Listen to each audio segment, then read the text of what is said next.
ईश सुरासुरमणु सिन्धुवन्दितं बोधकायिकं मुमलं प्रणमामि वर्धमानं तीर्थं धम्मस्य कर्तारम् जलचन्दन अक्षत पुष्पदीप नैवेद्य धूपयति फल्लावे पूजा को ठानत जो तुम जानत सो नर ध्यानत सुख पावे तीर्थंकर की ध्वनि घर घर में सुनि अंग रचे चुनि ज्ञान मणि सो जिनवर वाणी शिव सुखदानी त्रिभुवन मानी पूज्य वही। ओम ह्रीं से जन्मगोत्र सरस्वती देवी अनर्घ पद प्राप्त अर्घम निरूपामिति स्वाहा। जोड़ दीजिए, ती को छोटा कीजिए, सब डबल कर देते हैं। पामी इति संधि कीजिए, पामी ती छोटा, अपना मिश्री कर लेते हैं।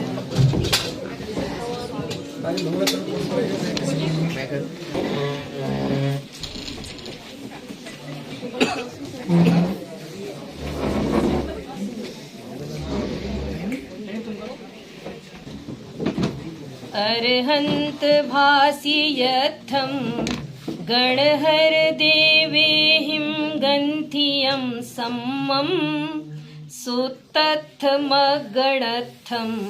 सवणा साहन्ति परमत्थम्।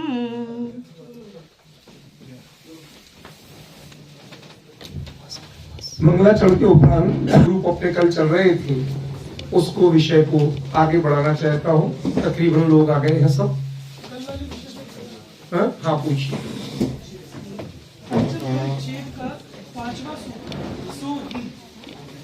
पंचम पंचम परिच्छेद का 5वां सर, इसमें जहाँ रामे ही या कहीं भी ऐसा आगमन आदेश होता है ही का छंद में अगर उसको मात्राएं गिनते हैं, गुरु हो रहा है तो मात्रा बढ़ रही है, और उच्चारण में भी छंद भंग हो रहा है, तो उसको कैसे पढ़ेंगे, या वो अनुस्वार है या किस तरह? क्या समझे नहीं हम लोग? मैं थोड़ा सा क्लियर करता हूँ सर। ये जो ही और हिम जो रूप हैं, ऐसे इड़ा और रम जो रूप हैं, इसके बारे में मैंने इनको बताया था, उस समय आप नहीं थे, कि ये छंदानुरोध से भी ऐसा प्रयोग किया जा सकता है कि कहीं रम है तो वहां पर आप मात्रा बढ़ रही है तो अकेला ड़ा कर दीजिए, ही हिम है यदि मात्रा बढ़ रही है तो अकेली ही कर दीजिए, ठीक है ना। ये उसमें कोई दोष नहीं है, ऐसा आचार्यों ने किया। वो ही बस मत लगाइए, बस वो गुरु न होके लघु माना जाए, लघु माना जाए। ये जैसे जहाँ प्रयोग किए हैं, बिंदु लगाया है, उसके बाद भी मात्रा ज्यादा हो रही है। नहीं तो वो उसको एक मान लिए, उसको ह्रस्व पढ़िए। रस्व कैसे? पढ़ना जो है अपने हाथ में है, ह्रस्व और दीर्घ आप पढ़ने के अपने हाथ में है। हमें बताएंगे अगर मौका मिला तो उच्चारण से वो चीजें नहीं होती हैं। आ लिखा है, हम उसको ए पढ़ते हैं, बहुत चीजें ऐसी होती हैं। आप जरा अपना प्रश्न एक बार फिर से कहिए तो। जी सर, मेरा प्रश्न ये है, उदाहरण के लिए जैसे भी मंगलाचरण भी है, गणधर देवेहि गंथियम सम्मम, तो यदि वहाँ पढ़ना पड़ेगा गणधर देवे ही वे को छोटा कर दो, देवे बस। नहीं जैसे संविधान पढ़ते हैं आजकल लोग बोल नहीं पाते, संविधान अनुस्वार कर देते, मतलब अनुनासिक कर देते हैं, संविधान बोलना है। वे बोलने से छंद भंग हो रहा है, अभी कह रहे हैं। नहीं सर, वे बोलने से नहीं, अगर हिम बोल रहे हैं तो छंद भंग हो रहा है। हिम गणधर देवे जो अनुस्वार का प्रयोग है उसकी वजह से उसकी बात कर रहे हैं। नहीं मैं देवे बोलूं कुछ, अनुनासिक कर दीजिए, अनुनासिक उसको देवे बस चलिए। इसमें जरा से महाजम क्या। हाँ आइए।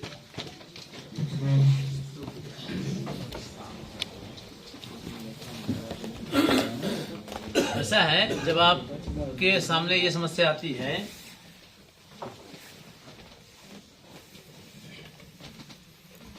ये बोलने से, ठीक है ना, छंदोभंग हो रहा है, अनुनासिक की कल्पना या उसका अस्तित्व इसी वजह से है कि जहाँ कहीं भी छंदोभंग होता है इसको अनुनासिक आप बना दीजिए।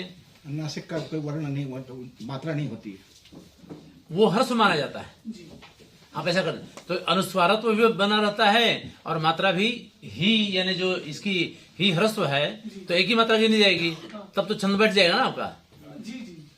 अब ये आप कहेंगे कि ये कैसे बनाया गया, ये आकृति कहाँ से आ गई, अनुनासिक क्यों कहते हैं इसको। कहना ये है कि जब हमारे ऋषि मुनि के सामने ये समस्या थी तो इसको जब शॉर्ट करना था तो एक तो है तो बिंदु पूरा अनुसार हुआ, रामम देवम इत्यादि, ठीक है। अब जब इसको शॉर्ट करने की बारी आई तो इसको, अब ये बिंदु को क्या, बिंदी का तो आकार ऐसा होता है कि ना बड़ा है ना छोटा है, ना लंबाई है ना चौड़ाई, कुछ भी नहीं है उसकी, उसको आधा क्या करेंगे, ठीक है। तो इसी को एक वृत्त बना दिया गया, ठीक है, बड़ा करके ये वृत्त हो गया। इसके 2 टुकड़े किए गए, ठीक है, अलग अलग 2 टुकड़े कर दिए गए। और अब ये चाहते तो ऊपर वाला आधा टुकड़ा किसी पर, जैसे मान लीजिए हिम है तो ये ऊपर ले सकते थे, तो उसकी वजह से वो दूसरी मात्रा होने का भ्रम हो जाता, इसलिए नीचे वाली मात्रा ले लीजिए, ठीक है। तो ऐसे ले लीजिए। अब ये आधा तो लिया, लेकिन आधा है किसका, ये बताने के लिए इस पर बिंदी रख दी गई। तो पढ़ने वाले को ये जानना चाहिए कि ये जो आधा है ये इस बिंदी का आधा है, न कि किसी बड़े वृत्त का या किसी और चीज का। अनुनासिक इसलिए आया। तो जब आप ऐसी कोई स्थिति आती है और आपके संपादन में अनुस्वार है और छंदोभंग हो रहा है तो संपादन की आवश्यकता यहीं पर होती है कि उसको अनुनासिक बना दिया जाए, ठीक है। और जब आप अनुनासिक के अनुसार उच्चारण करेंगे तो आपका अपभ्रंश में यही हुआ, अपभ्रंश में भी जो अपभ्रंश में संस्कृत में भी होता है। एक मैं थोड़ा 2 मिनट में भी हाँ हाँ जरूर जरूर सर, बोलिए, माइक है आपके पास। माइक तो क्या है, नहीं उससे सबको सुनाई देता सर, और कुछ नहीं।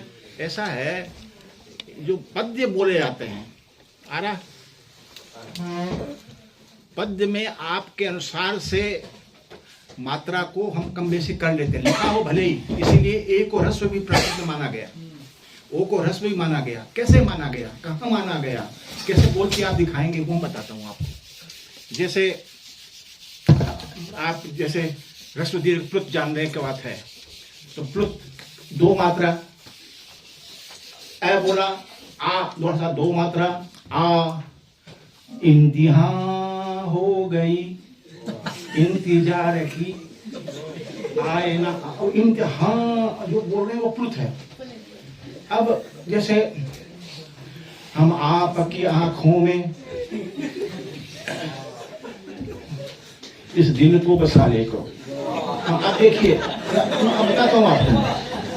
अब आप इसको देखिए कि आपने क्या क्या क्या बिगाड़ दिया। हम आपकी, अब की को दिल को हमने रस बोल दिया, आपकी आंखों में इस दिल को वहां पर प्लुत कर दिया, बसा ले को। अच्छा तो हम चलते हैं, अच्छा तो जो ओ था उसको आपने रस बना दिया, अच्छा तो हम, अब बोलिए, अच्छा तो हम चलते हैं। अब अच्छा तो हम चलते हैं, फिर कब मिलोगे, जब तुम कहोगे आधी रात को। अब आधी में जो दी बड़ा था आपने सीधा कर दिया उसको, आधी रात। ये सब चीजें बोलती हैं। इस प्रकार से मान कुछ ये बोला, मैं नहीं बोला, ये बोलते ही है सर, इसकी आदत है, जब इसको ऑन करते हैं तो एक बार ये बोलता है। देखो मैं आप लोगों को जो सर कह रहे हैं उस बात को थोड़े दूसरे, दीनानाथ जी सर ने भी कहा और डॉक्टर साहब भी कह रहे हैं, उसको मैं दूसरे तरीके से आपको समझाता हूँ। आप व्याकरण के तरीके से समझते हैं, मैं उसी तरीके से समझाएंगे, ठीक है ना। सुनिए, जब आपने ए ओ आई औ ये 4, बेटा दूसरा लाओ पेन, ये बहुत मोटा हो गया। ये स्वर सामान्यतः संस्कृत में एचाम 12 भेदा तेसाम ह्रस्वा भावात, ये पढ़ा है, जो जिन्होंने पढ़ा है, जो नहीं पढ़े उनको घबराइए नहीं। एच माने ए ओ आई औ, इनके 12 ही भेद होते हैं। क्यों? क्योंकि इनमें ह्रस्व नहीं होता, ठीक है ना। तो इन्होंने इसके एच के जब कम भेद किए, ह्रस्व नहीं माना, लेकिन प्राकृत ने ह्रस्व माना। मैंने आपको बताया था, प्रोफेसर वृषभ प्रसाद जी का आज मैं किसी तरह मंगाने की कोशिश करता हूं लखनऊ से, उनका वो आर्टिकल, उन्होंने इस पर काफी रिसर्च की और पूरा, वो भाषा विज्ञान केंद्र के ही डायरेक्टर थे, उन्होंने उसमें काफी काम करके प्रमाणित तरीके से बताया कि जो ए ओ आई औ है, इनका यदि आप अकेला चंद्र लगा देते हैं तो इन्हें वर्तनी की दृष्टि से संकेत है ये ह्रस्वपने का। जो चंद्र है अकेला, आपने डॉक्टर में भी डॉक्टर नहीं होता, डॉक्टर नहीं होता, डॉक्टर, दोनों के बीच में बोल रहे हैं, ना वो आ है पूरा ना वो ओ है पूरा। अंतर समझ रहे हैं ना? तो ये अंतर आता है, इसी अंतर को दिखाने के लिए आपने अनुनासिक के साथ ये जो मैंने अनुस्वार को अनुनासिक बनाने की प्रक्रिया शुरू की। जो बता रहे थे दीनानाथ जी, अपभ्रंश में, परमात्मा प्रकाश में, हाँ वो मैं कह रहा हूं अपभ्रंश, वही देते हैं ऊपर, अपभ्रंश में ये प्रयोग बहुत किए गए, क्योंकि उसमें इन ह्रस्वों से, जो अनुस्वार के ह्रस्व प्रयोग, इससे अर्थ में बहुत अंतर आ रहा। वो मात्राओं पे बड़ा फोकस करते, चाहे वो ज्वेंदु देव हो, मुनि राम सिंह हो, लक्ष्मी सेन हो, ओमचरी के चरियों के करता हो, या और जो भी हो, वो इन चीजों पे बहुत सावधान रहते हैं। इन्हीं सबको आधार बना के प्रोफेसर वृषभ प्रसाद जी ने अपने आर्टिकल में यह सिद्ध किया कि तुलसीदास जी के रामचरितमानस आदि ग्रंथों में, सूरदास जी के सूरसागर आदि ग्रंथों में यदि कोई वर्ण ह्रस्व है तो उसका अर्थ कुछ और है, और वही वर्ण यदि दीर्घ है, माने ए ओ आई यू की बात कर रहा हूं मैं, किसी और की नहीं, ये यदि जहां ह्रस्व है तो उसका अर्थ ही भिन्न है, अकेला उच्चारण भिन्न नहीं है, अर्थ ही भिन्न है। मैं किसी भी तरह आज वो आर्टिकल मंगवा के आपको ग्रुप में डाल दूंगा, आप पढ़ेंगे तो इस चीज के तथ्य मिलेंगे। बहुत बड़ा काम किया उन्होंने और बड़े प्रमाण के साथ काम किया, उस पर मैंने भी फिर लिखा था बाद में और बताया था। तो ये जो आपकी समस्या है उसका माननीय दीनानाथ जी ने, माननीय शास्त्री जी ने बड़ा समीचीन समाधान दिया। देखो, आप लोग शास्त्री जी की बात को थोड़ा कभी कभी ऐसे लेते हो कि जैसे वो कोई हंसी मजाक जैसा कर रहे हो, जी नहीं, वो आपके परिचित प्रयोगों में से दिखाने की कोशिश करते हैं। लोक में सबने सुने हैं, तो परिचित प्रयोगों में हमें कितना ग्रहण करना, बताइए। आपके साबुन लाते हो, उस पे कवर पे हीरोइन की फोटो छपी है, तो क्या करना, छपी है, फाड़ के फेंकते हैं, साबुन निकालते हैं, नहा लेते हैं। तो मुद्दे की चीज निकालिए और सीखिए, वो सिखा रहे हैं वो सीखिए। अब गाने वाले पे क्यों जाते हैं? वो उसमें से मात्र आपको ह्रस्व उच्चारण की विशेषता दिखा रहे हैं। आपके उच्चारण में अशुद्धि कैसे हटे, हम लोगों को बोलने की आदत पड़ी है, पहचानते नहीं, उसका अंतर बता रहे हैं। उसकी ही अपन सहजता, अपने वैचारिक प्रतिपादक और प्रतिपाद्य दोनों अपने अपने उसमें सावधान रहे और उसके अनुसार बताएं और उसी के अनुसार हम समझे। कोई अंतर नहीं है इसमें, कोई दोष नहीं है। जो ये अंतर है वो यहां आपके सामने इसमें क्लियर हो रहा है कि जब आपने एच के भेद पूरे माने प्राकृत में, जब ही तो 27 हुए, हर एक के 3 माने। अब आ ई उ री ली, इन 5 के तो ह्रस्व मानते हैं आप, लिखते भी हैं, लेकिन ए ओ आई औ ये तो संस्कृत में गुरु है, दीर्घ है, तो लेकिन इनका ये ह्रस्व उच्चारण वेदों में सुरक्षित है, छांदस में पूरी तरह सुरक्षित है, उससे अर्थ अंतर भी आता है। दक्षिण की भाषाओं में खासतौर पे मैं बहुत ज्यादा तो नहीं पढ़ा, पर कन्नड़ पढ़ा हूं, उस पर मेरी रिसर्च है।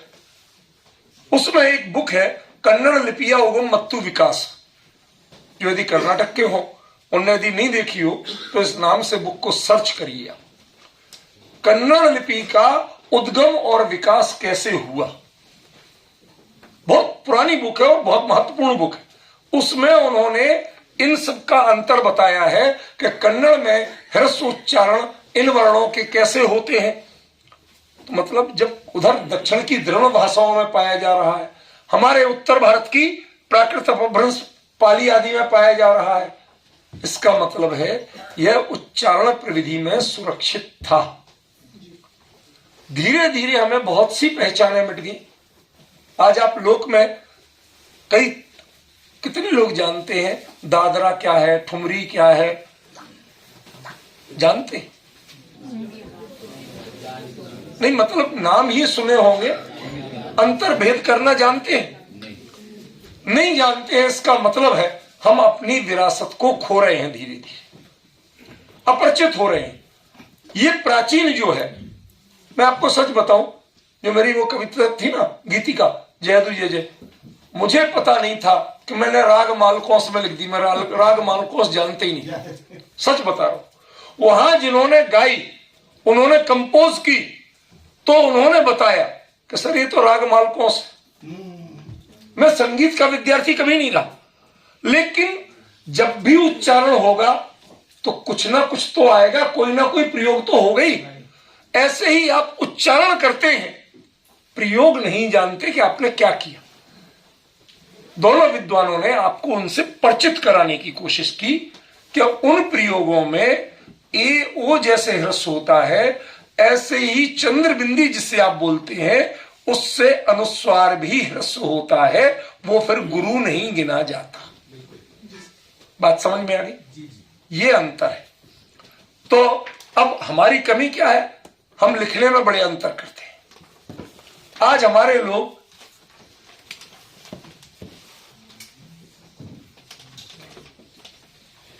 इन दोनों में अंतर ही नहीं समझते, जबकि ये आसमान में निकलता है और ये आपके यहां निकलता है। एक बुक्कट में एक आसमान में, चादर में। अब हमने मात्रा लगाते, उदयपुर में, लाड़नू में और उदयपुर में मैंने एक बड़ी प्रवृत्ति देखी विद्वानों में, ठेठ विद्वानों में, यूनिवर्सिटी के स्कॉलर्स में। वो कहते साहब ये हम क्यों लगाएं, हम तो यही लगाएंगे। हमने की चिंता मत करो, इसी को जल्दी पाओगे। सांप लिखते हैं तो अनुनासिक चाहिए, लिखते हैं लोग अनुनासिक, अनुस्वार लिखते हैं सांप। अनुस्वार से कैसे बनेगा? बनेगा न वो उसका उच्चारण है, न वो उसका स्वरूप है। तो ये हमारे वर्तनी के दोष है बेटे, समझे ना? हमने वर्तनी और अपनी स्वर विधि दोनों को तालमेल बिठाना पड़ेगा। इसका उच्चारण भेद कैसे करेंगे? चांद चांद, और अगर उसमें ना का उच्चारण आएगा, इसमें हल्का सा गे जैसा उच्चारण आएगा। डॉक्टर जैसे चांद होगा और चांद होगा, दांत नहीं है, दांत है। दांत माने अनुशासित और दांत अंतर हो गया, अनुनासिक और अनुस्वार में। ये कुछ अभी आपको हर चीज पूरी तरह नहीं सिखा सकते, लेकिन यदि प्रश्न आया तो आपको रास्ता बता दिया कि ये है और इसके कारण मौजूद हैं। अब वो अपना प्राकृत प्रकाश पूरा करना है, इसलिए हमने उसमें विस्तार नहीं किया, ठीक है ना?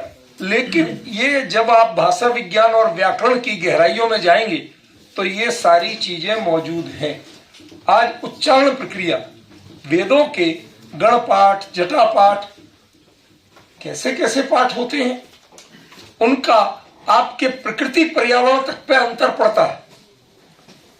वो जिस तरह से पढ़ते हैं, आप पौधों का बढ़ना बदल सकते हैं, फूलों का खिलना बदल सकते हैं, बगीचे में लगे हुए फलों का स्वाद बदल सकते हैं। ये मैंने दक्षिण में खुद देखा है। कैसे? उच्चारण प्रविधि के अंतर से।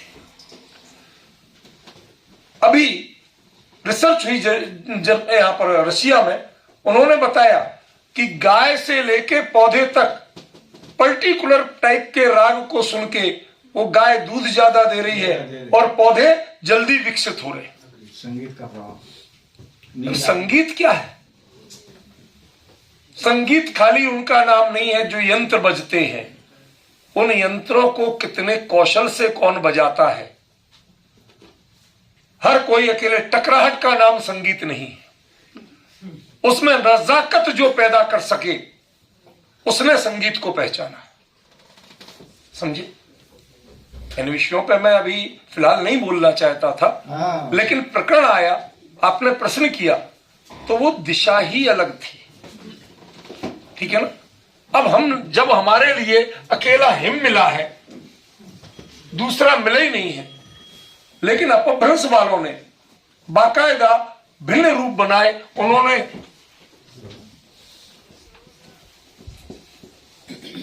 ही और हिम, इसको ही बोलेंगे, ही, और इसे हिम मां पूरा है, इसमें वो आधा ना होके खा लिया जाएगा, जैसे अंदर में पचा लिया जाए, ही है, समझ गए ना। और ये हिम पूरा ओष्ठ उच्चारण हो जाएगा इसका। तो छोटी छोटी बातें हैं, उनमें अंतर है। विद्वान विशेषज्ञ इसीलिए बुलाए गए ताकि वो आपको अलग अलग गाइडेंस दे। आपको जब मुझे लगा कि नहीं, वो जो गाइडेंस दे रहे हैं विशेषज्ञ विद्वान, वो आप उसको सही रूप में नहीं ले पा रहे, तो मुझे बीच में इंटरप्ट करना पड़ा। समझ गया ना। क्योंकि अब आप लोगों की मानसिकता मैं जानता हूं, पृष्ठभूमियां जानता हूं, तो मैं फिर उसी हिसाब से बात को बताता हूं। ठीक है ना। क्लियर हो गया। चले आगे।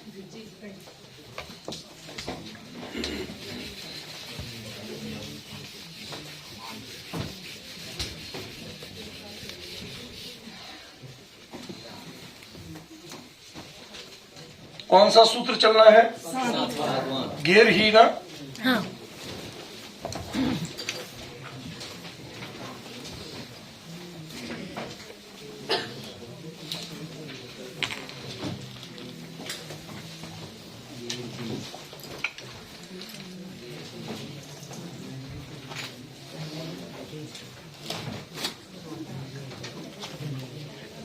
अब गेर हिम जो सूत्र है, इसमें ये है षष्ठी और ये है प्रथमा। समझ में आया? क्लियर है? थोड़ा मैं फास्ट चलूंगा, जहां दुविधा होगी जितना चाहे समय लगे, और जहां आसान है, जितनी चीजें आप जानने लगे हैं उनमें ज्यादा उलझेंगे नहीं, समय नहीं लगाएंगे। गी, इसका मूल प्रत्यय क्या है? गी। ये षष्ठी एक वचन का रूप है, लेकिन मूल प्रत्यय जो गी है, ये किस विभक्ति का है? सप्तमी एक वचन। ठीक है ना।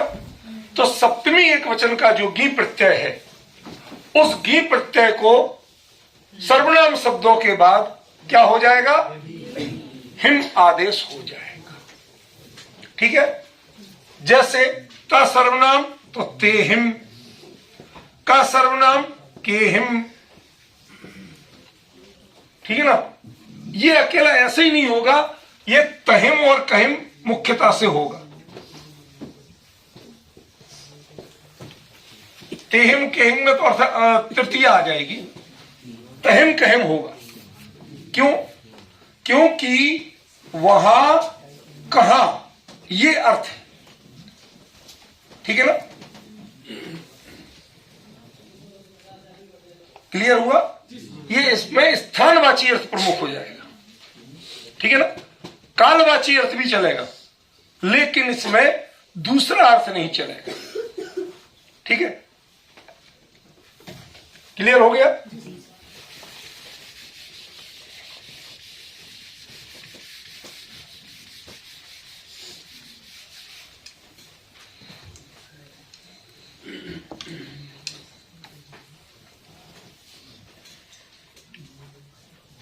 आहे इया काले।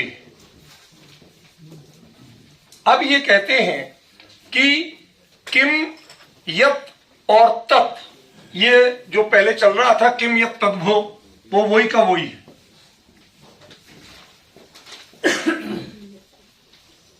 ये अनुवृत्ति चल ही रही है।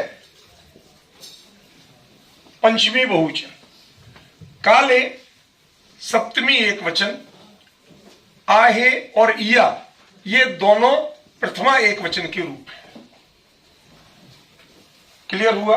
क्या कह रहा हूं? जितना बोल रहा हूं उतना तो क्लियर हुआ ना। किम यत तद्भ्यो ये पंचमी बहुवचन का रूप है, मतलब किम यत और तत् शब्दों के बाद। सुभाष जी क्लियर है बात?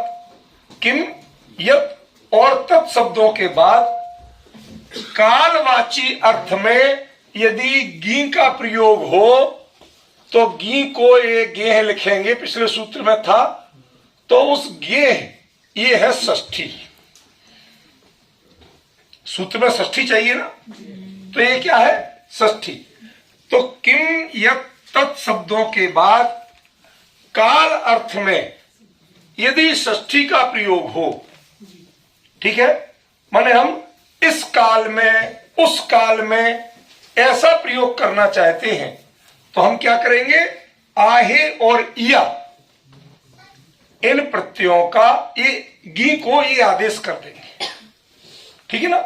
अब जैसे तैया, कैया, जैया, जहिया। अब देखिए, आपने पढ़ा हो, याद आ जाएगा, मैं पढ़ रहा हूं। जैया इमेण जीवेण अपणो आसवाणयत हेव अन्नाणो अन्नाणी तावदसु। अब देखिए, तावद भी कालवाची है, तो उसी के अपोजिट जैया उसके पैरेलल है। अब क्लियर हुआ? तावद ये विशेष सीधा संस्कृत जैसा निष्ठ प्रयोग हो, लेकिन जैया और तैया ये ठेठ प्राकृत के प्रयोग है। श्रीमान जी, ये जो होते हैं ना नॉर्मली, इनमें कालवाचियों में स्त्रीलिंग पुल्लिंग नहीं बनता, ऐसे ही रूप बनते हैं, ठीक है ना। यावत तावत कौन सा लिंग होता है? अव्यय है। अव्यय है, ठीक है ना। ये तो कैया, जैया, तैया ये रूप बन गए। काहे, जाहे, ताहे ये आहे प्रत्यय के रूप हैं। ठीक है ऋतु जी, चलिए।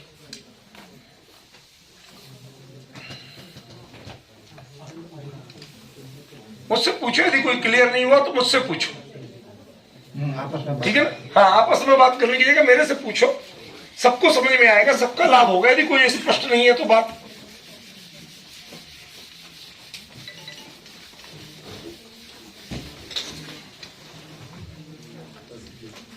तो दो गसे,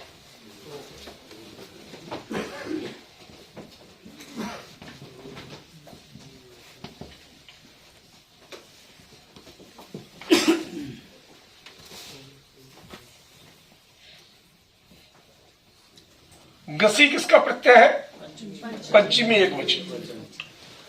इसका मतलब है पंचमी एक वचन के प्रत्यय के स्थान पर तो और दो, ये दोनों प्रथमांत है, ये आदेश हो जाते हैं। किन से? किम यत् तद्भ्यो, जो अभी लिखा था ना, बताया था ना शुद्धार्थ में, वही, ठीक है। किम यत् और तत् शब्दों से परे जब गसी प्रत्यय आए पंचमी एक वचन का, तो उसे क्या हो जाएगा? तो और दो, कत्तो, कदो, तत्तो, तदो, जत्तो, जदो। अब देखिए, एक इसमें थोड़ा सा सुधार या सावधानी जरूरी है, और वो क्या है? ये जो कदो, तदो और जदो है, इनमें भ्रम हो सकता है भूतकालिक कृदंत का, ठीक है ना। तेहिम कज्जो कदो, यदि कज्ज पुल्लिंग प्रयोग करें, ठीक है ना। तेहिम गंथो लिहिदो, तो वो जो इक्ता प्रत्यय का भूतकालिक कृदंत का पुल्लिंग वाला रूप है प्रथमा एक वचनांत, और इसमें समानता दिखती है, समझ गया ना। भ्रम हो सकता है, लेकिन इनमें चूंकि कालवाची नहीं है, अभी सुषमा जी आएंगी, एक्सपर्ट, नेम प्लेट लगी है ऐसी, यही आ जाए, देख लो। इधर भी भरपूर जगह है, जहां भी आपको अनुकूल लगे वहां। इधर आ जाइए, इधर से दिखेगा।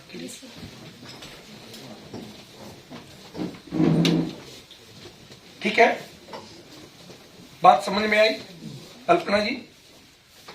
ये जो है सावधान किया मैंने आपको कि कदो आपको कहीं पर क्रियापद के रूप में मिले, वो कृदंत का रूप होगा, लेकिन वाक्य के अंत में मिले तो उसे आप पंचमी का रूप नहीं मान लेना, उसे गसी का आदेश नहीं मान लेना। छोटे मोटे भ्रम तो होते हैं, शब्द प्राय एक जैसे ही प्रयुक्त होते हैं, लेकिन उनका अर्थ संदर्भ के अनुसार लिया जाता है। हमारे यहां इसीलिए कहा गया वक्तुर अभिप्रायो नयः, बोलने वाले ने किस टोन से बोला, किस अभिप्राय से बोला, उसी विवक्षा से बोला, उसके अनुसार आपको अर्थ ग्रहण करना चाहिए।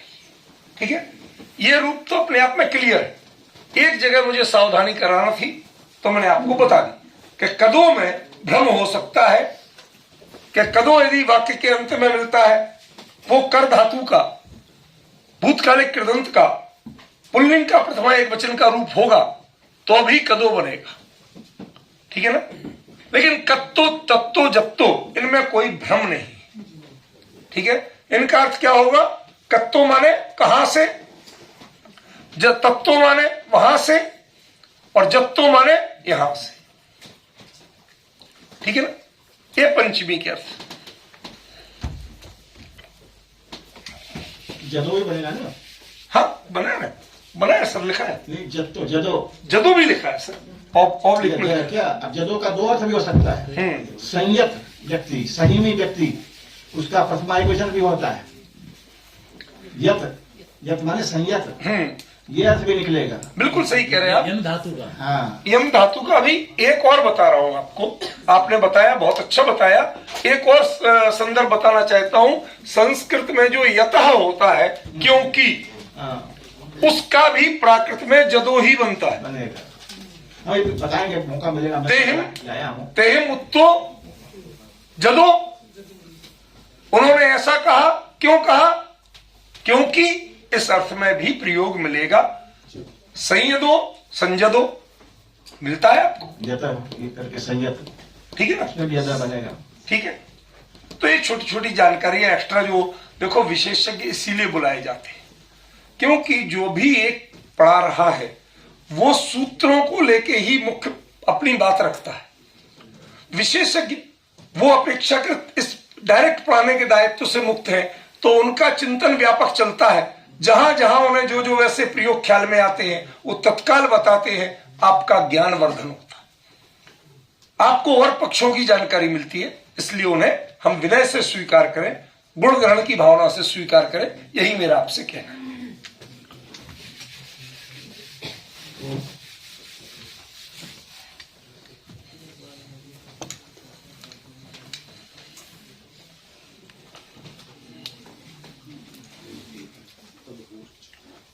तद ततः ओश्च,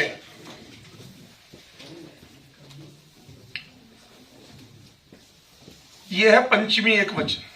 तत् सर्वनाम, अभी तक तो तीनों ले रहे थे, किम, यत और तत्।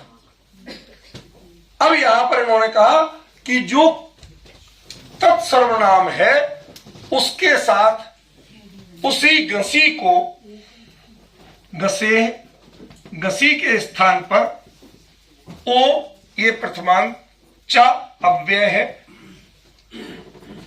तो तीन थे अभी तक आपके शब्द, सर्वनाम शब्द कौन कौन? किम, यत और तत्। इस सूत्र में दो की निवृत्ति हो गई। किन किन दो की? किम और यत की। मात्र तत् में बोल रहे हैं कि तत् सर्वनाम से आगे ये जो तदा है ना, विसर्ग उसमें नहीं दिया, उसमें संधि के कारण आगे ओ आ रहा है, इसलिए विसर्ग नहीं दिया। ठीक है ना? तो ये पहचानिए जरा कि ये पंचमी एक वचन का रूप है। इसका मतलब तत् सर्वनाम के बाद गसे है, गसी प्रत्यय पंचमी एक वचन का आने पर उसके स्थान पर ओ भी होता है। मतलब पिछले जो दो, तो दो ये तो होंगे, उनको तो अपन ने बनाया ही था, लेकिन ये कहते हैं तो, ये भी पंचमी एक वचन का ही रूप है। ता सर्वनाम का पंचमी एक वचन का ही रूप माना जाए ये, ठीक है।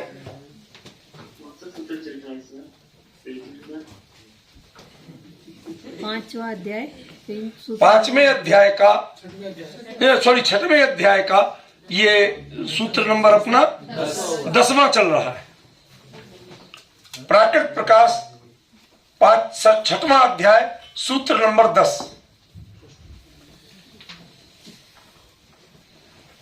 ये तदोष क्लियर हो गया। चलिए आगे चलते हैं हम।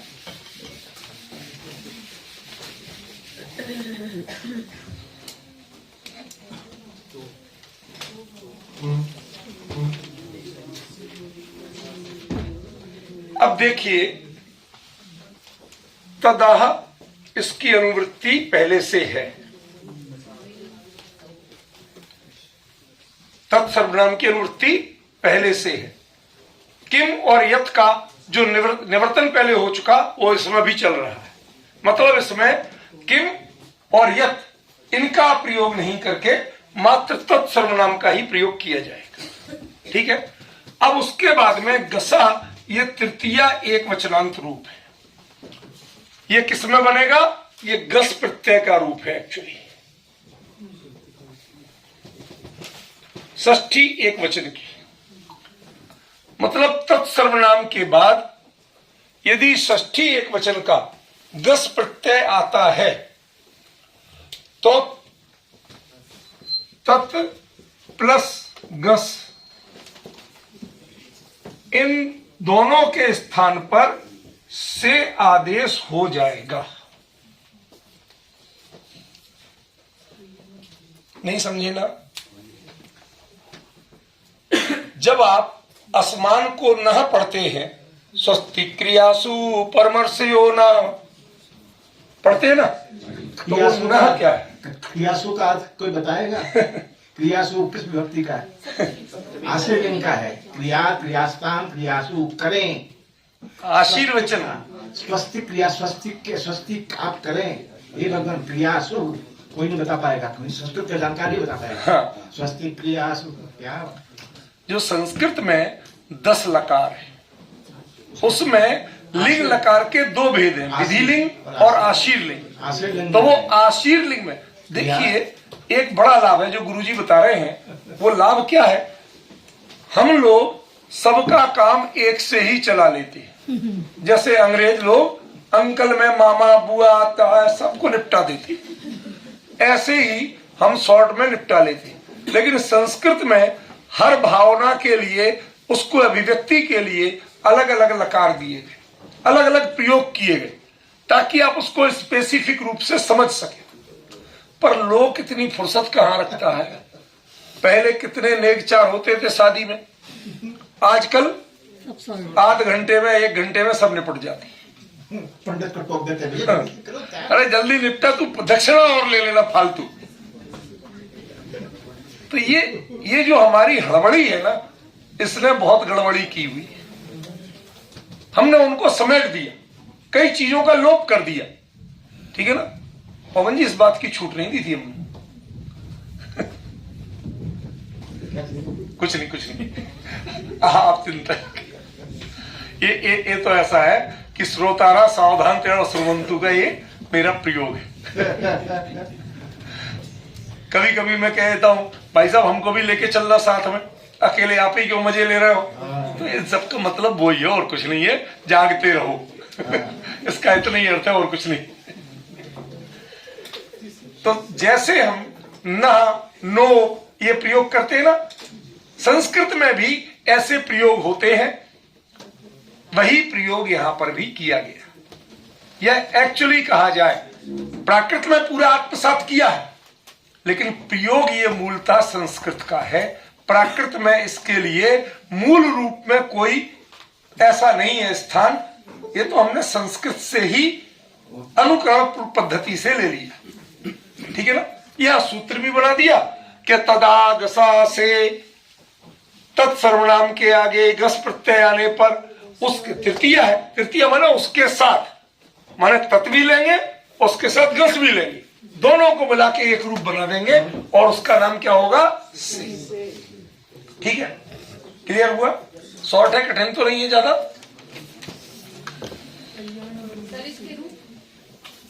किसके रूप?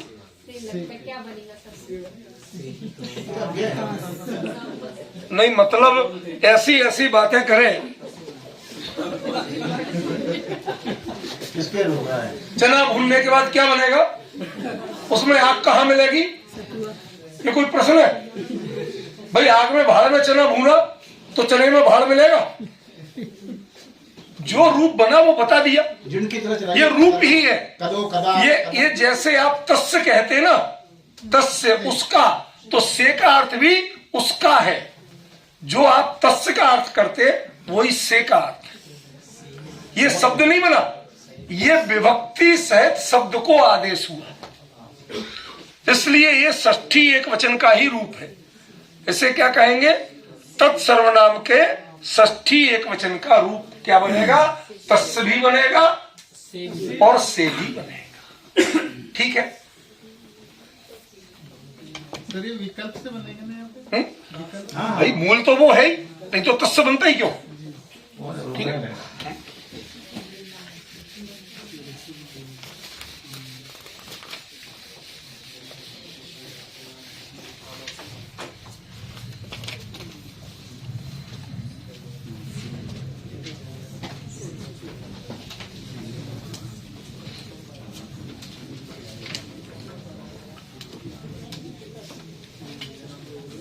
आमा सिम, सिम कार्ड नहीं है।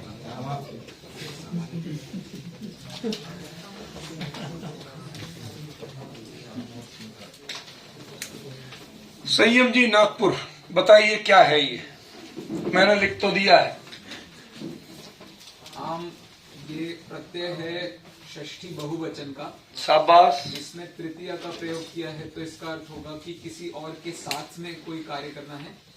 वहां तदह से तत् सर्वनाम को लेना है, तो तत् सर्वनाम के साथ जब आम को जोड़ दिया जाए तो उसके स्थान पर सिम किया जाएगा। मतलब तत् प्लस आम मिलाकर के सिम। आगमिक ग्रंथों में ऐसे प्रयोग बहुत मिलते हैं, खास तौर पर श्वेतांबर आगमों में ऐसे प्रयोग बहुत है। आचार्य में पढ़ाता हूं, उसमें ऐसे प्रयोग हैं। समझ गए ना? क्लियर हो गया? इसका अर्थ क्या होगा? एक प्रश्न, तुम सबका, पहले अर्थ तो क्लियर कर लो। क्या अर्थ क्या होगा? तेषाम, तुम सबके, उन सबका, तुम सबका नहीं, उन सबका। ठीक है? अब पूछिए क्या प्रश्न है? मेरा प्रश्न ये है कि हमें तद पूरा लेना है, इसके लिए सूत्र में क्या आदेश है? अकेले द भी तो लिया जा सकता था। बिना विभक्ति के शब्द आएगा कैसे भैया? विभक्ति होता नहीं। आम है क्या मतलब? कोई शब्द है प्रकृति? ऐसा है, गुरुजी जो कह रहे हैं उसको समझने की कोशिश करो आम के कि साथ। उन्होंने सूत्रकार ने यहाँ पर पूरे तदा का प्रयोग किया, ठीक है ना? यहाँ पूरे आमा का प्रयोग किया। उन्होंने उसमें तदा दो सिम आमा, यदि उन्हें लिखना होता कि तद के दा को सिम आदेश होता है आम के साथ, तो ऐसा लिखते, तदा दो आमा सिम। लेकिन उन्होंने जो अनुवृत्ति की वो अकेले तदा की, दो को अलग नहीं किया। उनका प्रश्न कुछ और था। तद आप कर रहे हैं जी, आ बदरे देन के समय पर हमने केवल उस वर्ण में ही परिवर्तन किया था, यहाँ पूरा का पूरा तदह ले रहे हैं, इसलिए मेरा प्रश्न। भाई वो वही पूछ रहे, मैं वही उत्तर दे रहा हूं। बंधुवर, आप बात को पकड़िए। सूत्रकार का पिछले भी जो संदर्भ में यदि उसे शब्द में से कोई अंश लेना होता है, कोई वर्ण लेना होता है, तो उस वर्ण का उल्लेख करके आगे उसकी अनुवृत्ति करता जाता है। अब पिछले सूत्र में भी इन्होंने तदह लिया था, पूरा जी पूरे सर्वनाम लिया था, तो अब भी अनुवृत्ति किसकी होगी? उसी की होगी। तो लिया कौन जाएगा? कि पूरी लिया जाएगा। ठीक है ना? मैंने इसलिए आपको बताया कि यदि उन्हें दाकी के लिए ग्रहण करना होता तो तदा दो आमा सिम ऐसा प्रयोग बनाते। ठीक है ना?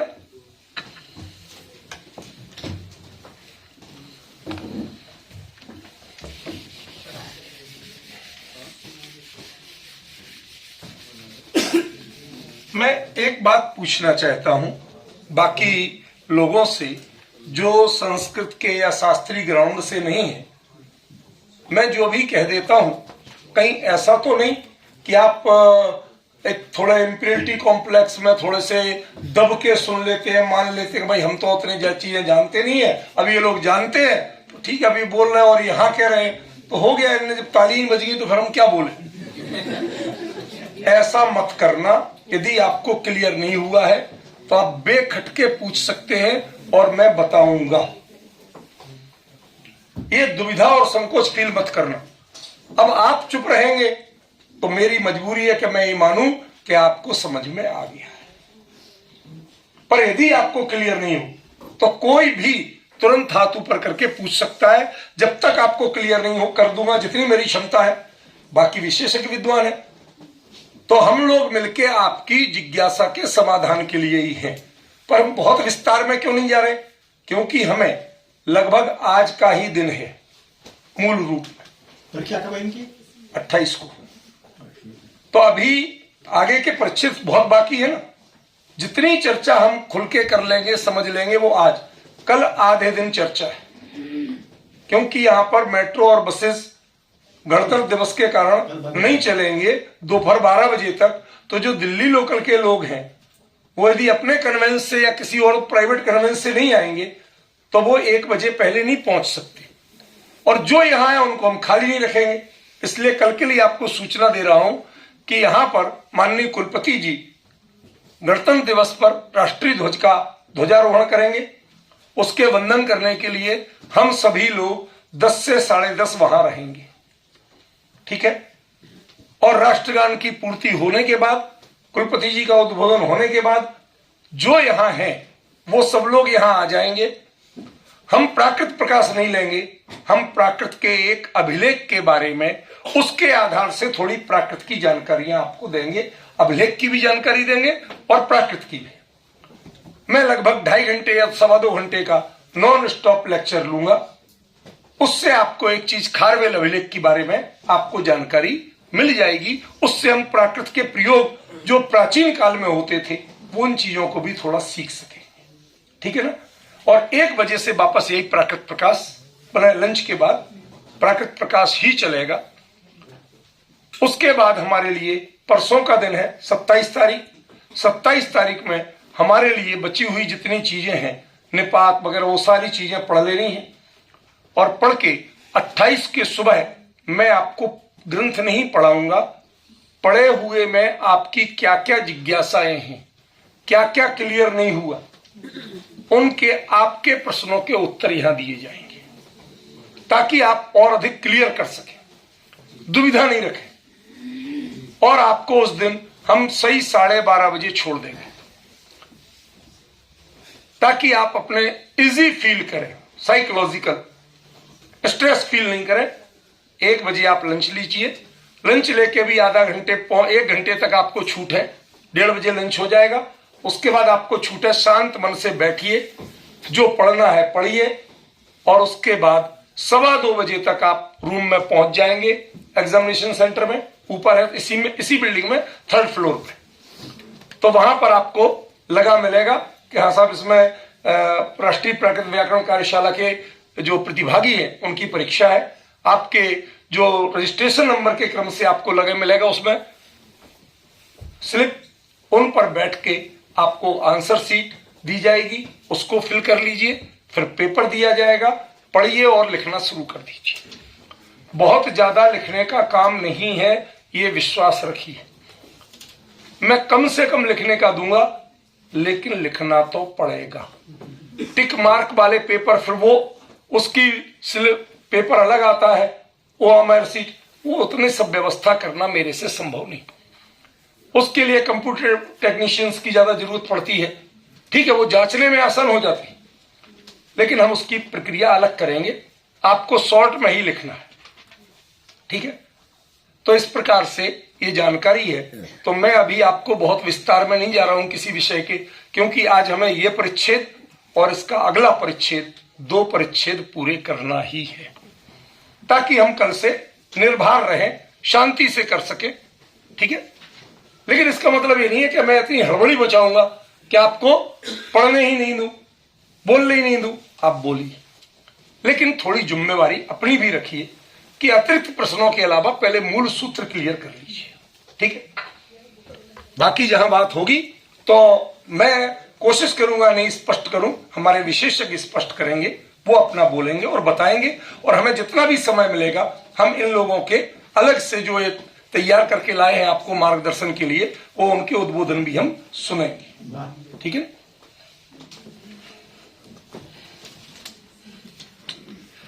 अरे ये पुराने वाले ले आया क्या बेटा, ये बार बार निकल जाते हैं।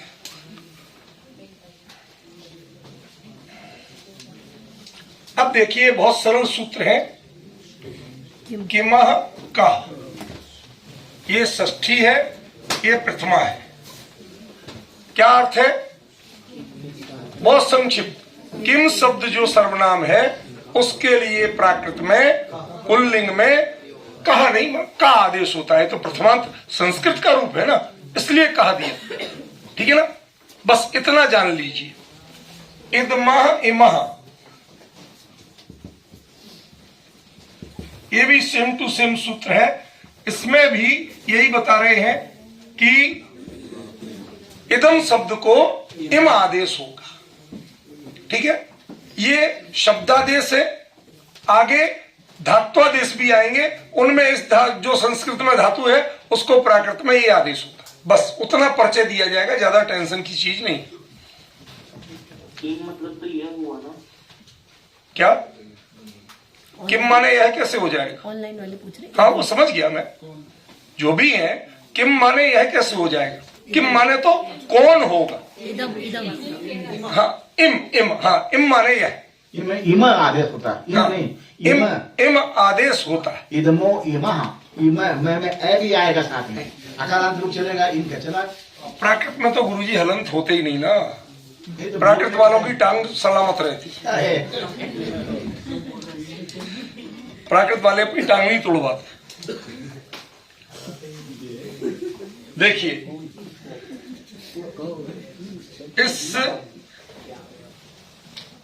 इस्म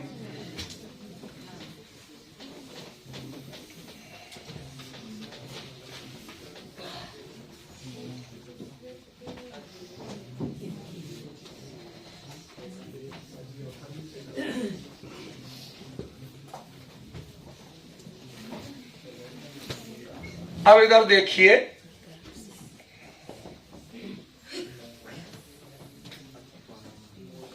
ये आपका षष्ठी ये है, ये जो है ये भी षष्ठी द्विवचन है। कौन विद्वान बताएगा? मैंने तो अपनी ओर से आप लोगों को स्पष्ट संकेत कर दिया है, अब इसका अर्थ कौन बताएगा?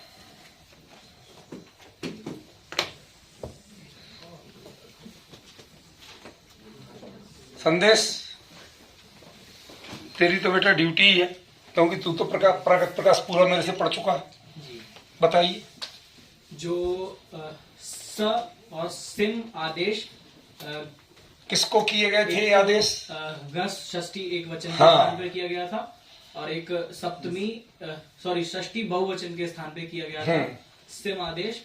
तो उसके स्थान पर अद ये तो ओ तो उसकी सूत्र की विभक्ति है, और अकार आदेश होगा उसके स्थान पर विकल्प से। अब देखो मैं आपको बताऊं कहना क्या चाहते आचार्य जी, वो समझो पहले। मूल शब्द क्या है? इदम। इसको आपने क्या किया था? अभी इम किया था। अब ये कह रहे हैं कि यदि इसके बाद इस और इस्म ये प्रत्ययों के बदले हुए रूप आ रहे हों, पॉइंट समझ गए? तस्सिम क्या है? जैसे होता है तो एक षष्ठी एक सप्तमी, इनके रूप आ रहे हों, ठीक है, तो इदम कहो चाहे इम कहो, इसको आ आदेश हो जाएगा विकल्प से। पहले इदम को क्या किया था? इम किया था। अब उसको आ, जैसे संस्कृत में होता है अस्मिन, अस्य, शब्द तो इद है, इदम है, लेकिन उसको करते क्या है? अस्य प्रयोग करते कि नहीं करते? अस्मिन ये प्रयोग करते, वहां भी आ किया गया है, वही यहां कर रहे हैं कि अस्य और अस्सिम ये प्रयोग किए जाएंगे। ठीक है, अस्सिम क्या है? अस्मिन, और अस्य क्या है? अस्य, जो संस्कृत में होता है उसके पैरेलल प्रयोग हैं। ठीक है, इसका मतलब साथ में क्या दिया है? वाह, विकल्प से। इसका मतलब इमस्स और इमस्सिम रूप भी बनेंगे। देखो, इमस्स और इमस्सिम,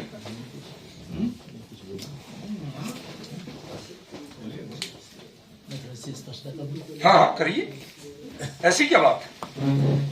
ऐसा है, ये थोड़ा सा मतलब मुझे पढ़ना है आप लोगों को कि जो है सिमोहो है, सिम और ओह नहीं है, सिमोहो है। वही वो है तो वही, ये तो मैंने विभक्ति अलग निकाली, ये विभक्ति अलग निकाली, हाँ ये प्रत्यय की पहचान के लिए निकाली, ये तो मैं करता हूँ सर। ये संधि पद को अलग अलग करना है और कुछ नहीं है। ये दोनों पर में होने पर इदम को अ, हाँ तो वही सर, ये षष्ठी द्विवचन का मतलब जो है ये सप्तमी द्विवचन होगा फिर। सप्तमी द्विवचन, हाँ हाँ, ये अंतर है, ये मानता हूं मैं कि ये अंतर है, षष्ठी नहीं सप्तमी द्विवचन का।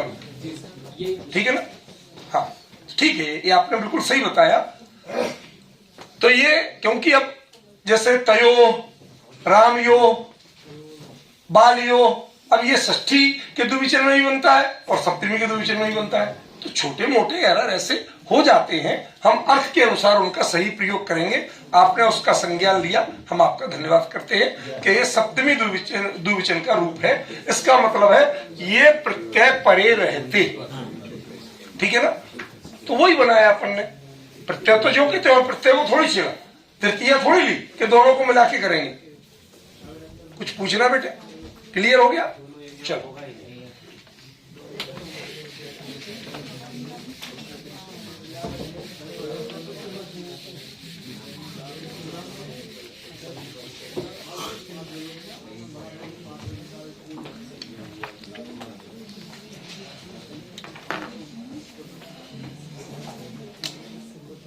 बेटा दूसरे पहलू मैं नहीं चला सकता इनको, ये निकल के बाहर फिक रहे हैं।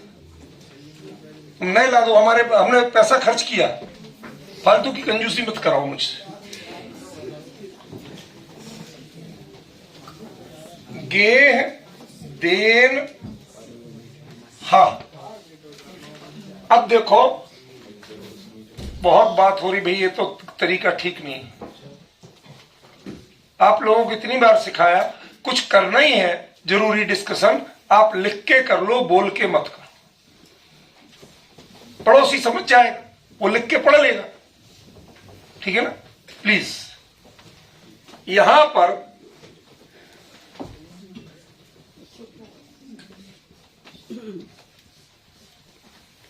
पंचमी की जरूरत है।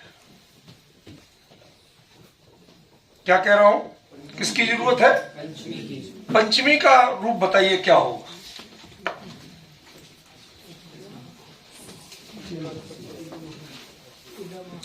इदमह, इमह तो चल ही रहा है, तो क्या हो जाएगा? इदमह। ये हो गई पंचमी। इदम शब्द को के बाद जब गी प्रत्यय आएगा तो गी प्रत्यय के, अब इदम का जो इद रह रहा था, ठीक है ना, तो दास, देन माने दा सहित, देन माने दा सहित, तो दा सहित गी को क्या हो जाएगा? हा, माने ई है। ये अव्यय रूप है, लेकिन ये सप्तमी एक वचन का इदम सर्वनाम का रूप भी है। ठीक है, संस्कृत में नॉर्मली इसे विशुद्ध अव्यय रूप माना गया, यहां पर उसको शब्द रूप भी है और अव्यय रूप भी है। किसको समझ में नहीं आया निसंकोच बोलना, पड़ोसी की परवाह मत करना। किसको समझ में नहीं आया बेटे? क्लियर हुआ आपको सबको अच्छी तरह से? ऋतु जी नहीं हुआ तो बोलिए ना। सर अभी ना सर्वनाम वालों में ये परेशानी आ रही है कि ये तो रूल समझ में आ रहा है, चेंज किया हुआ है, लेकिन हमें इन सर्वनाम की हिंदी नहीं पता, तो किसका क्या चल रहा है वो नहीं। चलिए तो ऐसा पूछिए ना कि हमें इस सर्वनाम की, मैं हर एक की बता रहा हूं। इदम माने यह है, तद माने वह है, यद माने जो, सब बता रहे हैं। अब ये थोड़ी है कि इस सूत्र में इदम का अर्थ कुछ और होगा, अगले सूत्र में इदम का अर्थ कुछ और हो जाएगा। किम, यद और तद तीनों के बताए थे कि नहीं बताए थे आपको? वही अर्थ है, कोई अर्थ अलग नहीं। जो इदम है वो भी यदवाची ही है लगभग। देखो इंग्लिश में जैसे दिस और दैट करते ना, हिंदी में क्या लिखोगे उसको? यह। समझ गया ना? वैसे ही है और कुछ ज्यादा अंदर नहीं। इदम यह, ठीक है ना? जो निकटवर्ती बिल्कुल स्पष्ट है उसको इदम, और यह जो सामान्य कर देंगे तो यह हो जाएगा। ठीक है, यही अंतर है और कुछ खास अंतर नहीं। शुद्धात्म बेटे क्लियर हुआ? द कैसे गायब हुआ? वो क्लियर कह रहा है, देर दा सहित के साथ ही तृतीया आती तब है। हमने आपको बताया था ना गुरुजी की भाषा में, हम तो डूबेंगे सनम तुमको भी ले डूबेंगे।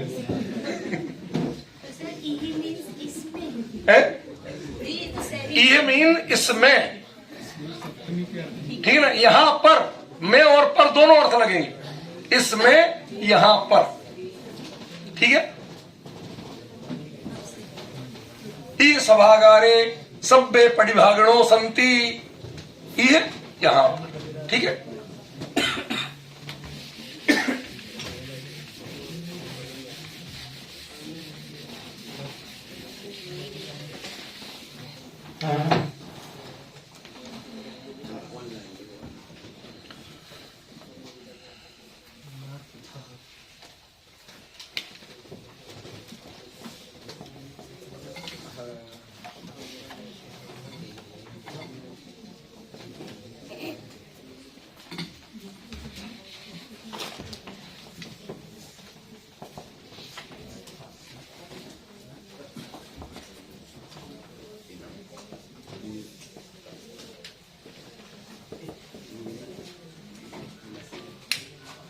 बताइए क्या अभिप्राय होगा? हमें इसी ट्रिक से सीखना है। हम वृत्तियां वार्तिक संस्कृत के ले लेके नहीं सीख सकते, हमें शॉर्टकट से सीखना है। पंचमी एक वचन माने इदम शब्द के बाद, यही बताया ना आपको। पंचमी माने इसके बाद, इदम शब्द के बाद गी, गी क्या है? सप्तमी एक वचन का प्रत्यय गी। ये आने पर इत्थ आदेश नहीं होगा।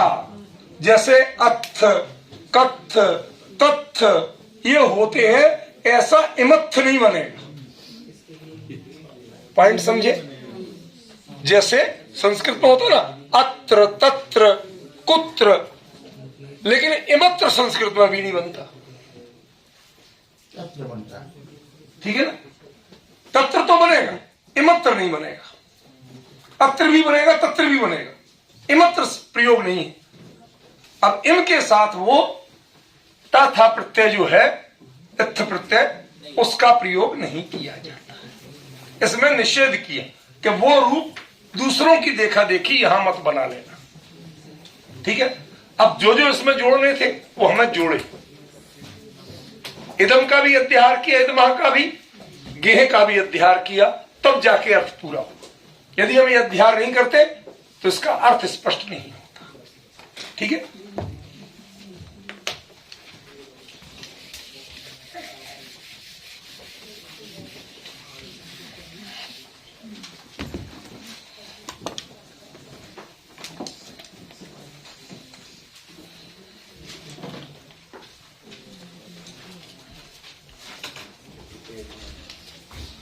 नपुंसके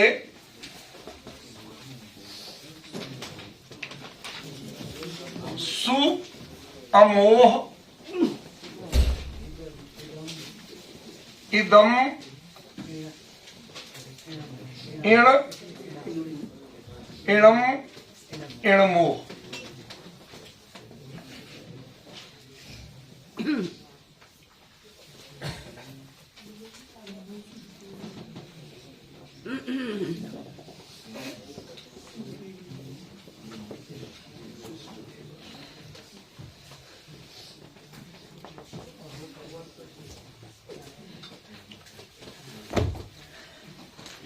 गोमटेश बेटे बताइए, सुनिए। इदम से परे जरा सरल हिंदी बोल लो जिससे बाकी लोगों को भी समझ में आए। इदम सर्वनाम के बाद, इदम सर्वनाम के बाद आगे नपुंसक लिंग होने पर, नपुंसकलिंग होने पर सु ठीक है ना, अम को सु और अम को, ठीक है। सु माने प्रथमा एक वचन का प्रत्यय, अम माने द्वितीय एक वचन का प्रत्यय। क्लियर है? ये चीजें तो सरल है ना। तो प्रथमा एक वचन और द्वितीय एक वचन का प्रत्यय आने पर इदम इदम शब्द को ही क्या हो जाएगा, बल्कि पंचमी नहीं षष्ठी करो इसे। अब यहां पर ये षष्ठी है, पंचमी नहीं, ठीक है ना। नपुंसक लिंग में इदम शब्द से के साथ सु और अम यानी प्रथमा और द्वितीय एक वचन के रूपों में क्या आदेश हो जाएगा, पूरे को इदम इणम इणमो ऐसे लिखा जाएगा। इदम इणम इणमो। ये रूप किसमें बनेंगे? प्रथमा एक वचन नपुंसक लिंग और द्वितीय एक वचन नपुंसक लिंग। कोई सिद्धियां नहीं है, ये बनते हैं, जानकारी दे रहे हैं, ठीक है। क्लियर? हाँ, पहली गाथा में इणमो यही है। हाँ, इणमो शुद्ध केवली भणिदम, का और कुछ अर्थ नहीं है। समझ गए ना? तो ये अब जब आप पढ़ोगे प्राकृत मूल से तो धीरे धीरे आपको जो आगम आप पढ़ते हो, जिन ग्रंथों का आप बहुत आदर करते हो, धीरे धीरे उनसे परिचित होगे। हमें पता ही नहीं, अहमदी अहकम मैंने सुना है, मैंने खुद सुना है, नाम नहीं बताऊंगा किसने किया। मैं पढ़ता था जयपुर में, वहीं पर मैंने सुना क्या अहम ये तो मैं बाची है और अहकम ये मेरे बाची है। अरे वो स्वार्थिक प्रत्यय है, दोनों का एक ही अर्थ होता है, लेकिन ऐसा एक विद्वान ने बाकायदा पढ़ाया। इसलिए मैं आपको कहना चाहता हूं कि आप प्राकृत को मूल से सीखिए। जब तक ग्रामर नहीं सीखेंगे तब तक आपको पता नहीं चलेगा कि इसकी वास्तविकता क्या है, इसका अर्थ क्या होता है। ठीक है, अब तो क्लियर है?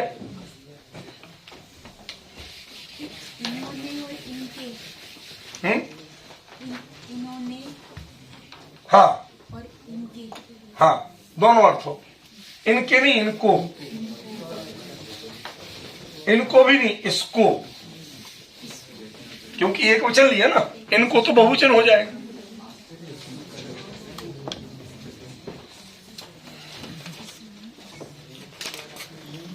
एतदः सौ आव ओत्वम वा।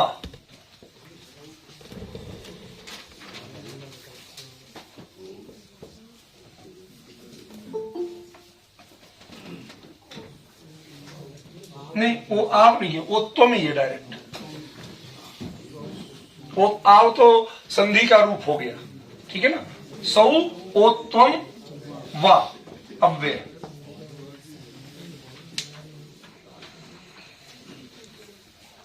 संयम जी, सबसे ज्यादा चर्चा आप ही की ओर से आती है। थोड़ा सा उसको लिख के कर लो, ठीक है ना, प्लीज। ऐसा लगता कोई पैरेलल क्लास चल रही है, ठीक है ना। सुनो, हाँ पूछिए। मैम वो जो पहली गाथा में प्रयोग आया तो उसका संस्कृत छाया में उन्होंने अहो किया ओ का, और जैसे आचार्य ने भी ओ का अहो भव्य ऐसा प्रयोग किया, तो ओ का ही योग्य है क्या? ऐसे अर्थ में प्रवचन सार में इतने निकाल चुका हूं, जो लोग सुनते हैं कि संस्कृत टीका में भी जो मूल प्राकृत का रूप है वो ज्यों का त्यों नहीं, उसका अर्थ ज्यों का त्यों नहीं। जब आप प्राकृत को मूल से समझेंगे तो उसको पूरा समझ पाएंगे। मैं ये नहीं कहता कि टीकाकार आचार्य अनभिज्ञ थे, ऐसा दुस्साहस नहीं कर रहा हूं मैं, लेकिन कहीं कहीं इसमें छोटी मोटा अंतर रह गया। उन्होंने अपने भाव को प्रधान कर दिया। अध्यात्म में भाव प्रधान होता है। जब कोई व्यक्ति किसी के प्रति भक्ति में होता है तो भी कुछ भी बोलता है, जितने बड़प्पन देना है। एक बात बताइए, जो भक्ति वाले रोज कहते हैं कि हमारे लिए मतलब इंद्र फणेन्द्र नरेंद्र पद सब होए के प्रजा में मुक्ति बजार, तो तुम्हें मोक्ष ही जाना है तो इंद्र फणेन्द्र नरेंद्र क्यों मांग रहे हो? मोक्ष जाने की प्रक्रिया में ये कोई पड़ाव है क्या? नहीं है, बोलते हैं। ऐसे ही वो है, वो बहुमानवाची है, उसमें शब्द पर केंद्रित नहीं है, ग्रंथ के मूल अभिप्राय पर केंद्रित नहीं। ठीक है, बताइए क्या बोला है यहां?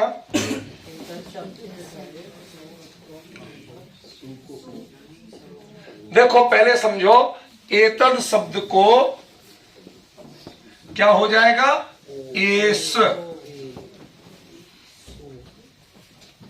ठीक है, एत भी चलेगा और एस भी चलेगा, ठीक है ना। अब इसके बाद में आप लाए क्या? सुप्रथमा एक वचन का प्रत्यय लाए, तो इसको क्या होगा?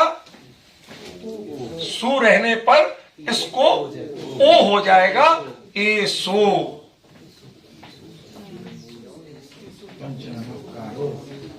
ठीक है ना। गुरुजी बता रहे हैं एसो पंचणमुक्कारो सब पाप प्रणाशनो। आप बोलते हो एसो ही मोक्ष मग्गो, लिखा है कुंद कुंदाचार्य देव ने। बस यही समझना, और कुछ नहीं। एस भी होगा, वो वा दिया है ना, वा दिया है, वा माने विकल्प, माने एक बार ये होगा, एक बार एस होगा। प्रयोग में बता रही हूँ, एस सुरासुर। हाँ हाँ वही, वो तो वा से बन रहा है ना। कई प्रयोग कुंद कुंद वगैरह में व्याकरण से अलग हटते हैं, अलग हटते हैं, वो बताऊंगा मैं।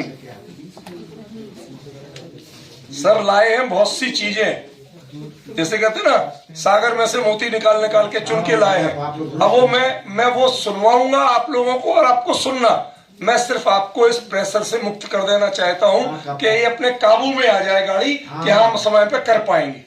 इसलिए मैं लगातार चला रहा हूँ। जितनी जल्दी इसके बोझ से हल्के हो जाएंगे, हम दोनों विद्वानों को सुनेंगे। अभी एक और विदुषी प्रोफेसर सुषमा सिंघवी जी आ रही है, हमें सबको सुनना है, लेकिन आपकी परीक्षा भी करवाना है। सही बात। ये हमारे ऊपर कई प्रेशर है। व्याकरण शुद्धि के लिए है। अब परीक्षा में लोग कहते हैं रीछ उठा कर देते हैं परीक्षा में। ये बेवकूफ क्या सुन रहे हो? सुना परीक्षा, रीछ उठा कर दिया। परीक्षा परी अलग है, ईख्या अलग है, दोनों संस्कृत प्राकृत तो दूर की बात है, हिंदी नहीं। परीक्षा रीछ उठा कर देना, परीक्षा क्या बता रहे, कैसे बता रहे? परीक्षा वही सीखो।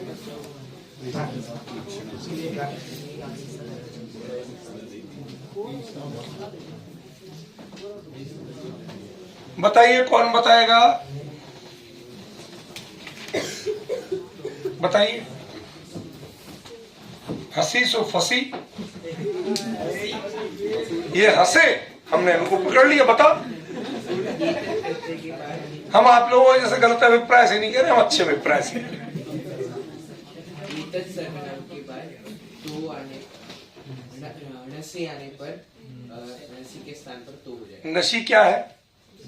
पंचमी एक वचन कर सकते हैं। लिखा है ना कि एतत् सर्वनाम शब्द के साथ जब पंचमी एक वचन में नसी प्रत्यय आएगा, ठीक है ना, तो उसको क्या होगा?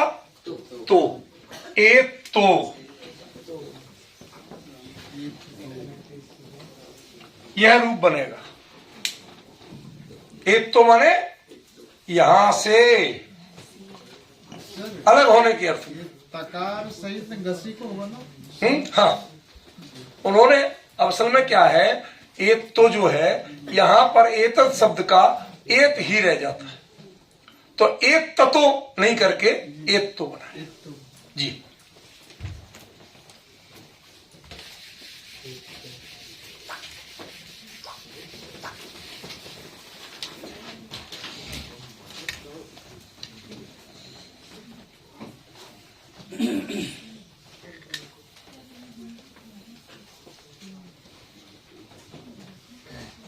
तो थ यो तालोपा,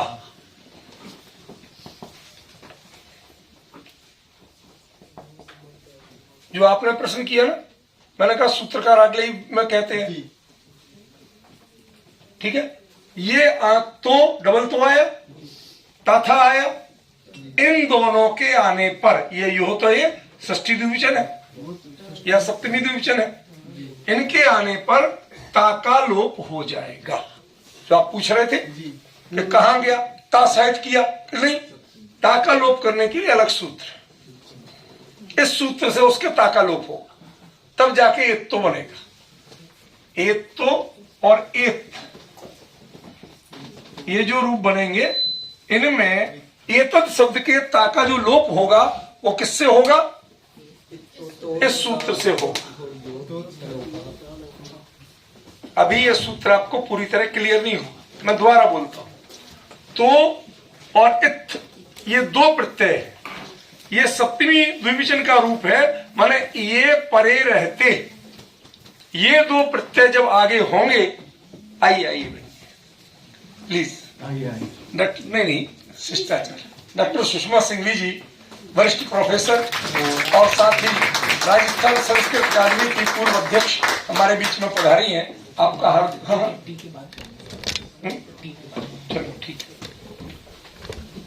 तो आपका हम जो स्वागत विधि है, सपरिया विधि, वो टी ब्रेक के बाद में नए सेशन में करेंगे। अभी हम जरा ये सूत्र पूरा कर लें, ठीक है ना। तो ये क्लियर हो गया कि ये जो एक तो और एथ में एतद के दा का या ता का जो लोप हुआ है वो किस सूत्र से हुआ है? इस सूत्र से, ठीक है ना। ये दो प्रत्यय परे होंगे तो एतद शब्द के ता का लोप हो जाएगा। क्लियर? मेहरबानी, अब तो समझ में आ गया या अभी भी कोई दुविधा है? दुविधा ये है कि हम जब तय का लोप करेंगे तो उसमें तो संपूर्ण स्वर सहित तकार का लोप होगा। नहीं, एतद है ना, एतद का लोप क्या है? क्योंकि दकार भी है वहाँ पर, क्योंकि तकार का लोप नहीं, वो जो एतत् का एत हो गया, ये तो आप मान के चलिए। जैसे इदम का इम है, ऐसे ही एतद का एत है। ये तो प्राकृत में मान के चलिए, वो हलंत वलंत यहाँ नहीं चलते। वो तो आपके लिए यहाँ पहचान के लिए दिए, क्योंकि व्याकरण संस्कृत में है ना, इसलिए पहचान के लिए दिए और कुछ नहीं। अंत्यला से लोप हो जाता सबका। हाँ, एकता बन गया, एक शब्द रहेगा। एत शब्द जो है उसमें ता का लोप कर रहे हैं। जब वो व्यंजन जाएगा तो व्यंजन वो स्वर के साथ ही जाएगा, ठीक है ना। ता हलंत का लोप नहीं कर रहे, ठीक है ना। यदि वो लिखना होता कि तवर्ण से लोपा या तह लोपा, ऐसा लिखते तो अकेले ता का होता। जब स्वर सहित तलोप ये लिख रहे हैं, इसका मतलब है स्वर सहित ता का लोप होगा, ठीक है।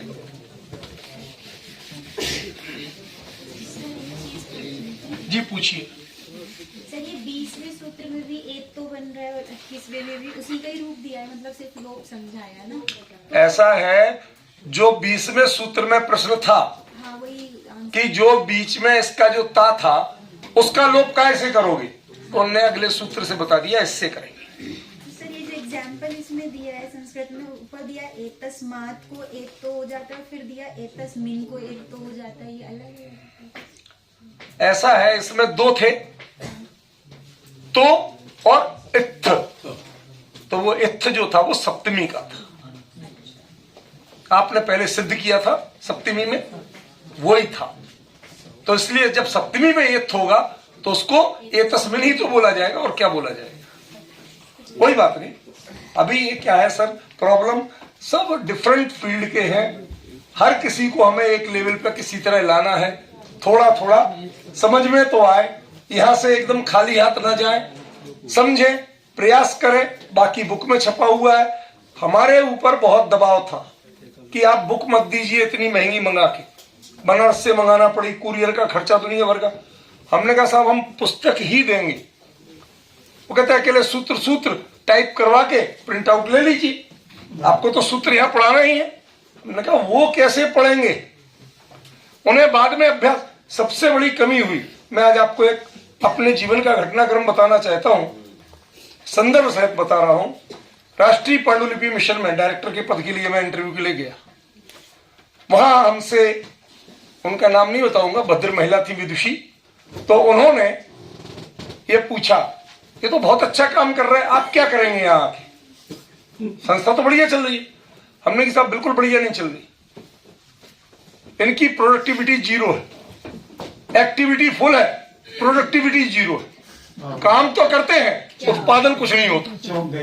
ये दृष्टि, ये तो नहीं, एजुकेशन से वो culture secretary mister Sinha interview ले रहे थे, उन्होंने कहा आप क्या करेंगे।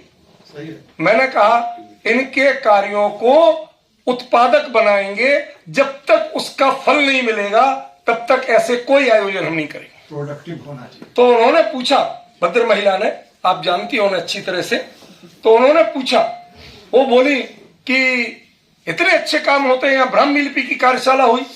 हमने कहा मैडम 0/0 है। कही क्यों? हमने कि 7 दिन लोग लड्डू कचौड़ी खा के गए, आपने न 7 दिन में उनको परखा कि उन्हें कुछ सीखे कि नहीं सीखे, न उसके बाद उनका कोई उपयोग लिया, न उससे आगे की वर्कशॉप की, तो ये खर्चा किस खाते में गया? हम आप लोगों जो करा रहे हैं, आपको अभी से बता दिया कि अगली वर्कशॉप करेंगे, उसका उद्देश्य प्राकृत में सोचना। ये तो ग्राउंड बना रहे, प्राकृत का परिचय नहीं हुआ तो सोचोगे कैसे? दोनों चीजें एक साथ नहीं सिखा सकती। प्राकृत में सोचना, प्राकृत में बोलना, प्राकृत में धारा प्रवाह लिखना, अनुवाद नहीं करना, ना हिंदी से, ना संस्कृत से, ना किसी से, ये चीज सिखाना है। तो हमें कहा ये बहस उस समय हुई थी, आप विश्वास नहीं करेंगे दीदी, एजुकेशन वो कल सेक्रेटरी कल्चर मिस्टर सिन्हा, मैं बाहर खड़ा रहा, उनका पीए रोक के लिफ्ट खड़ा था कि साहब सेक्रेटरी साहब जाएंगे, उनने देखा, हाथ पकड़ के अंदर ले गए और लेके कहा भाई मेरे ओर से तो हो गया आपका, अभी इंटरव्यू कितनी बाकी है, बाकी देखा जाएगा। ये उन्होंने वहां लीक कर दिया, कहते आपके पास पूरा विजन है, पैसा कैसे कमाएंगे, कहते 1 पैसा नहीं खर्च होता उससे, वो कैसे, सब हमने बताया। तो बहुत प्रभावित हुए थे। तो हमारे लिए शुरू से यही विजन है, मैं पुरानी घटनाओं का कोई जोर नहीं देना चाहता, कि हम जो भी काम करें उसका रिजल्ट ओरिएंटेड जॉब हो, वो खाली दिखावे और आयोजन के लिए नहीं हो, प्रयोजन के लिए हो। मैं लिखता भी जितना हूं उसमें बारंबार इस चीज को जोर देता हूं कि आयोजन से ज्यादा प्रयोजन पर ध्यान दीजिए। ठीक है, अभी ये सत्र यहीं पूरा कर रहे हैं, समय हो गया। चाय पान के बाद हम लोग पुनः यहाँ एकत्रित होंगे और उसमें सबसे पहले आदरणीय दीदी जी का स्वागत होगा और उसके बाद हम कार्य को आगे बढ़ाएंगे। नहीं, जो हमारे यहाँ की प्रक्रिया और शिष्टाचार है वो तो पूरा होगा।